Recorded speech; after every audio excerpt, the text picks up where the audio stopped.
بسم اللہ الرحمن الرحیم۔ محترم ناظرین و سامعین، السلام علیکم ورحمۃ اللہ وبرکاتہ۔ امید ہے آپ اللہ تعالیٰ کے فضل و کرم سے خیریت سے ہوں گے۔ اللہ تعالیٰ آپ کو، آپ کے اہل خانہ کو ہمیشہ اپنے زمان میں رکھے۔ کڑوے گلاب سلسلے کا ولاگ شروع کرتے ہیں۔ یاد رہے کہ اس سلسلے کے تمام جو مضامین اس ولاگ میں لیے جاتے ہیں وہ جناب محمد سلیم بٹ صاحب کی کتاب حشر نسل سے لیے جاتے ہیں۔ تو شروع کرتے ہیں آج کا کڑوے گلاب سلسلے کا ولاگ۔ عنوان ہے عوامی آتش فشاں، سیلاب اور نیا اسکرپٹ۔ عید سے پہلے قربانی اور اس مہینے کے آخر تک حکومت کا دھڑن تختہ ہونے کی پیشین گوئی تو خام خیالی میں بدل گئی۔ لال حویلی اور لال ٹوپی والے ناکام رہے۔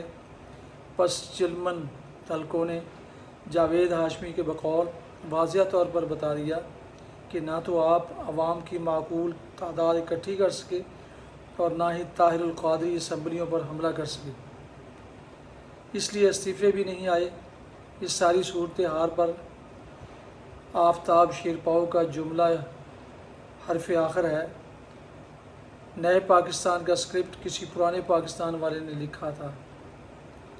یہ اصولوں کی بجائے اقتدار کی بے رحم جنگ تھی، اور تاریخ گواہ ہے کہ اقتدار کی خاطر باپ نے بیٹے کی آنکھوں میں سلائیاں پھیر دیں اور بیٹے نے باپ کو قید کر ڈالا تھا۔ ان حالات میں سیلاب کی تباہ کاریاں، آئی ڈی پیز کی بے بسی، چینی صدر کے دورے کی منسوخی اور ضرب عضب پس منظر میں چلے گئے۔ چودھری شجاعت نے لندن پلان کی ناکامی کا اعتراف کرتے ہوئے فوج کو حکومت سنبھالنے کا براہ راست مشورہ دے ڈالا، اور بعد میں اس کے رد عمل کو دیکھتے ہوئے اس کی صفائی میں اب مختلف تعویلیں پیش کر رہے ہیں۔ وہ جسٹس چودھری اور جنرل کیانی کو گزشتہ انتخابات میں دھاندلی کا مرتکب بھی قرار دے رہے ہیں۔ البتہ دھرنے والوں کو باعزت واپسی کا راستہ دینے کے لیے اب جرگے فیس سیونگ کر رہے ہیں۔ اس حوالے سے میڈیا کے کردار پر بھی بہت سے سوالیہ نشان اٹھتے ہیں، جس کا ایک حصہ فوج کو ٹیک اوور کرنے، فوج کے ذریعے وزیر اعظم کا استعفیٰ لینے اور پولیس والوں کو بلوائیوں کے خلاف مزاحمت نہ کرنے کی ترغیب دیتا رہا۔ پارلیمنٹ کے مشترکہ اجلاس میں سب سے پرعزم تقریر رضا ربانی نے کی، جن کا یہ جملہ بہت معنی خیز ہے کہ پارلیمنٹ پر یہ نہ تو کوئی پہلا حملہ تھا اور نہ ہی آخری ہے، یہ اداروں کے درمیان اختیارات کی جنگ ہے۔ چودھری اعتزاز حسن کا انداز خاصا جارحانہ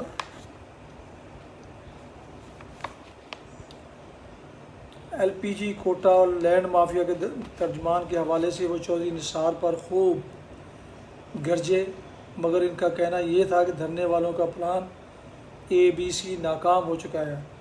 پلان A کے تحت انہیں 10 لاکھ افراد اسلام آباد لانے تھے، پلان B کے تحت ریڈ ایریا میں داخل ہونا تھا، اور پلان C کے تحت انہیں پارلیمنٹ ہاؤس اور وزیر اعظم ہاؤس پر دھاوا بولنا تھا۔ چودھری نثار، جو نہایت بااصول اور انا پرست سیاستدان سمجھے جاتے ہیں، ان کا کردار جمہوریت اور اس حکومت کے لیے خاصا اہم تھا، اور انہوں نے وہ کچھ کر دکھایا جو ان سے توقع نہیں کی جا رہی تھی۔ اپنے مزاج سے بالکل برعکس بڑے پن اور مدبر کا مظاہرہ کرتے ہوئے اپنے بارے میں دیے گئے ریمارکس سے درگزر کا اعلان کیا، جس سے فتنہ پروں کے عزائم ناکام ہوئے۔ دھرنے کے حوالے سے قادری، جو ایک نیم مذہبی اور نیم سیاسی جماعت کی رہنمائی کر رہے ہیں اور جن کے بیشتر حاضرین ان کے مریدین ہیں، وہ موجودہ نظام ہی سے باغی ہیں اور ایسی جمہوریت کو ماننے کے لیے تیار نہیں جو تبدیلی کے جو عوام کو بنیادی ضرورتیں بھی فراہم نہ کر سکے۔ جبکہ عمران خان پڑھے لکھے نوجوان ہیں جو تبدیلی کے خواہاں ہیں اور مغربی جمہوریت کے ثمرات کے خواب دیکھتے ہیں، ان کی رہنمائی کرتے ہوئے انتخابی اصلاحات میں شفافیت، الیکشن کمیشن میں تشکیل نو جیسے اور دھاندلیوں کی جوڈیشل کمیشن سے تحقیقات جیسے معاملات کو بنیاد بنا رہے ہیں۔ پیپلز پارٹی کا کردار تضادات کا شکار رہا۔ اس کی مرکزی قیادت و جمہوری نظام کی بقا کے لیے حکومت کا ساتھ دے رہی ہے، مگر پنجاب کے لیڈر دوہرا معیار اپناتے ہوئے بغض معاویہ کے تحت مجبوری سے ہی اپنی قیادت کا ساتھ دینے پر مجبور ہیں۔ عمران خان اور طاہر القادری کے طرز عمل اور طریقہ کار اور ٹائمنگ کے حوالے سے بہت سی انگلیاں اٹھ سکتی ہیں، لیکن انہوں نے غریب پاکستانی عوام جو اشرافیہ کے چنگل سے پھنسے ہوئے ہیں کے جذبات اور احساسات کو زبان دی ہے۔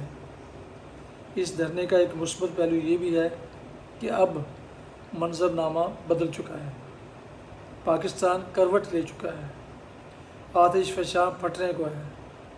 اعتزاز حسن کہتے ہیں کہ وزیر اعظم اس بحران سے مزید مضبوط ہو کر ابھریں گے، لیکن اس کے لیے انہیں گردن سے سریا نکالنا ہوگا، جبکہ مشاہد حسین کے بقول مغلیہ انداز کو منڈیلا سسٹم سے بدلنا پڑے گا۔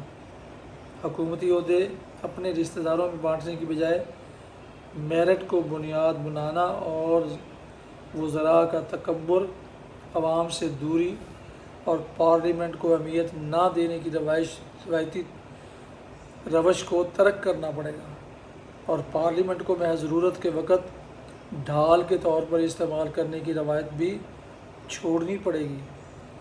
عدالت میں انصاف، تھانے میں داد رسی اور ہسپتال میں دوائی کا حصول یقینی بنانا ہوگا۔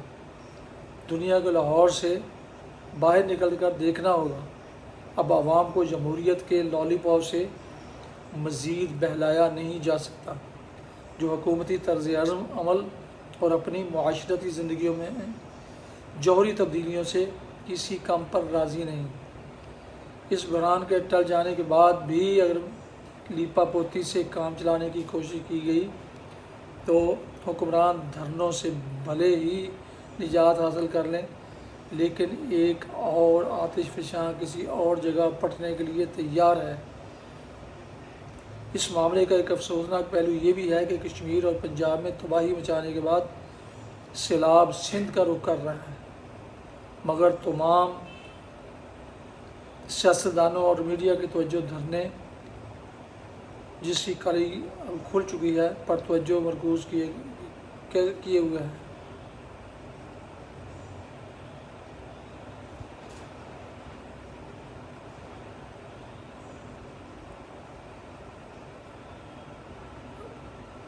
اس کے علاوہ 10 لاکھ آئی ڈی پیز کے مسائل سے مجرمانہ غفلت جو پاکستان کو آگے چل کر بہت مہنگی پڑ سکتی ہے، اور عوامی جمہوریہ چین کے صدر کے دورے کی منسوخی کے باعث پاکستان ایک بہت بڑی غیر ملکی سرمایہ کاری سے محروم ہوا۔ یہ اس گزشتہ 20-25 دن کی اسلام آباد میں ہونے والی سرگرمیوں کے ناپسندیدہ پہلو ہیں۔ وزیر اعظم نواز شریف کے تدبر، صبر اور حوصلے کو بھی داد دینی پڑے گی۔ انہوں نے نہایت معاملہ فہمی سے اس مسئلے کو سلجھایا اور ماڈل ٹاؤن جیسی کوئی دوسری گنہونی کارروائی سے گریز کیا جس کے باعث لاشیں نہ گر سکیں، اور یہی وہ لاشیں ہیں جن پر کچھ ناکام سیاستدان اپنی سیاست کو آگے بڑھانا چاہتے ہیں۔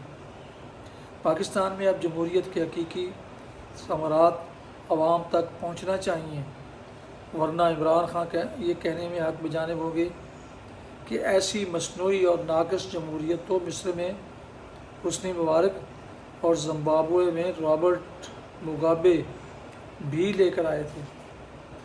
شریف برادران کو اپنے وزراء کو تکبر اور کبریائی سے بچانا ہوگا کہ کبریائی صرف اللہ کی چادر ہے جس پر کسی بشر کا ہاتھ روا نہیں۔ ناظرین و سامعین محترم، یہ تھا آج کا کڑوے گلاب سلسلے کا ولاگ، جس کا عنوان تھا عوامی آتش فشاں، سیلاب اور نیا اسکرپٹ۔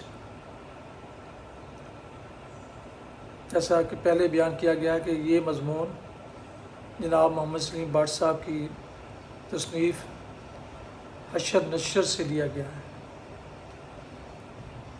جن دوستوں نے ابھی تک میرے یوٹیوب چینل بی اے رشیدی کو سبسکرائب نہیں کیا، ان سے گزارش ہے کہ وہ سبسکرائب کر کے بیل آئیکن کو ضرور کلک کریں، دوستوں سے شیئر کریں، لائک کریں، اور ہو سکے تو کومنٹس میں اپنی قیمتی آراء سے ضرور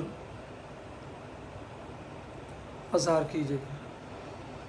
اللہ تعالیٰ آپ کا حامی و ناصر ہو، اللہ تعالیٰ آپ کو، آپ کے اہل خانہ کو ہمیشہ اپنے حفظ و امان میں رکھے، آمین۔